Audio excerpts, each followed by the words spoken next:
sin a minus 2 sin cube a plus 2 sin a minus 2 sin cube a।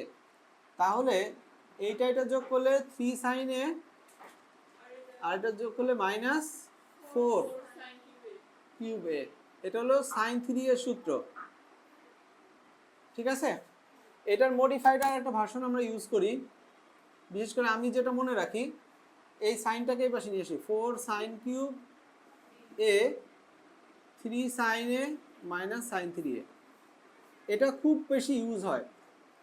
এটা মনে রাখার পিছনে কারণ আছে, বললাম যে ইন্টিগ্রেশন যখন আমরা করব তখন দেখবো যে পাওয়ার বেশি থাকলে ইন্টিগ্রেশন করা যায় না, সেটাকে পাওয়ার ডাউন করতে হয়, পাওয়ার কমাইতে হয়। সেটা হচ্ছে একটা পাওয়ার ডাউন ফর্মুলা, যেটা পাওয়ারকে কমাই দেয়। দেখো এটা পাওয়ার 3 ছিল, এখানে 1 1, দেখছো?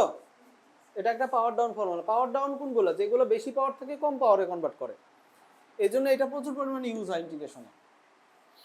আচ্ছা, এরপরে আমরা করব হচ্ছে 22 নম্বর সূত্র। তোমরা এত ক্যালকুলেশন থেকে